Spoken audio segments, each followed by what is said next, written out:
A teacher has been killed and another 2 people have been seriously injured in a knife attack at a school in France. According to witnesses, the attacker shouted "Allahu Akbar," which means God is greatest, during the attack.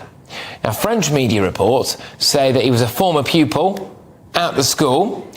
This does come in light of a former Hamas leader calling for a day of jihad, a day of global jihad. It's worth noting that yesterday in France, French authorities told any pro-Palestine or pro-Hamas protesters that their protest would be illegal because it breached the peace. When those protests took place anyway, this is how the police responded. If you're watching us on TV or online, they got the kind of smoke grenades out, they got the water cannons out, they got the riot police out straight away on the streets. Then, of course, today we end up with a situation where at a school, a teacher is stabbed to death by somebody believed to be a former pupil, somebody, by the way, who, according to Reuters, was on a state watch list of people known as a potential security risk. That's according to a police source there.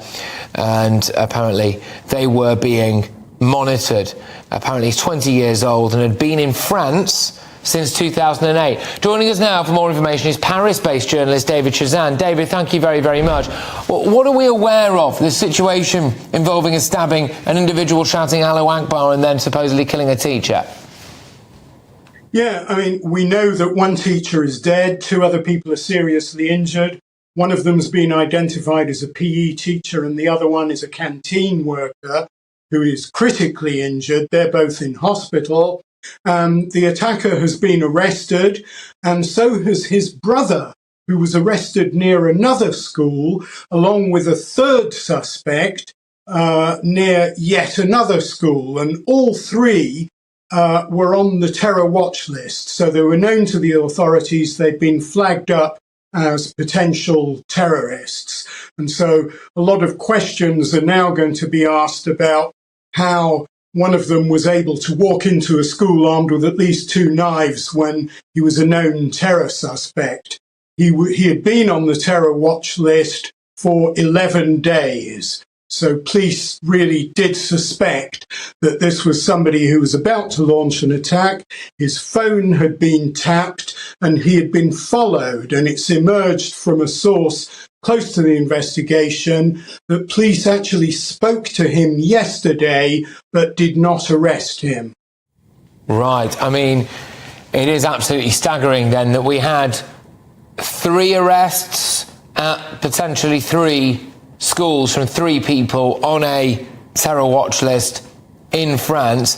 As I understand it, people are still being told to avoid the Arras city centre, concerns that there may be other incidents at play. And it's impossible to ignore the fact, David, I think, that this does come 24 hours after the former leader of Hamas was saying that there should be some kind of global day of jihad. I mean, how is France bearing up to this at the moment?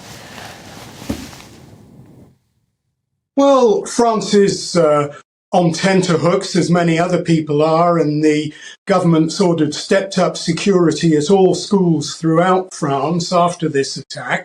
Jewish schools had already been given special protection, but I think there's something else very significant about this attack, because it comes 3 days before the 3rd anniversary of the beheading of a Paris teacher who had showed his pupils controversial caricatures of the Prophet Muhammad.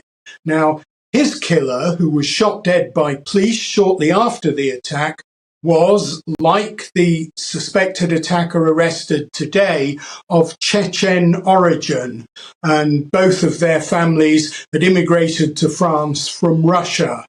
And so many people here in France are making that link between the anniversary of the beheading of the teacher Samuel Paty and today's attack. And it's revived terrible memories for a lot of people of the string of terror attacks that shook France starting in 2015. The worst, of course, was a terrible night of coordinated attacks on the Bataclan music venue, bars and restaurants, and the National Stadium that left 130 people dead. Absolutely. David, thank you very, very much. I know that you're in Paris, I believe, at the moment, and potentially gearing up for another night of activity, shall we say, in Paris. I know that over here in the UK, many people are fearful that we're going to end up seeing potentially some unsavoury scenes, protest demonstrations. And how our police respond to it tends to be very different to how the French police respond to it. You guys were very quick over there to say that these protests would be banned because they are a threat to public order, and then the police tend to get the water cannons and the batons out and the smoke grenades out, don't they? Are you preparing for something similar this evening, do you think, in Paris? Well, we'll have to see. Last night, there was a pro-Palestinian demonstration flouting the ban that had been announced hours earlier, and police charged in with tear gas and water cannon. As you say, the French tend to send in heavily armoured riot police, and they don't hesitate to use tear gas and water cannon to break up protests, and they send the police in very large numbers. So we will see. The police are on alert across the country tonight in case there are further pro-Palestinian demonstrations, which have been banned on the grounds that the government considers they're a potential threat to public order. Absolutely. Look, David, you make sure you take care.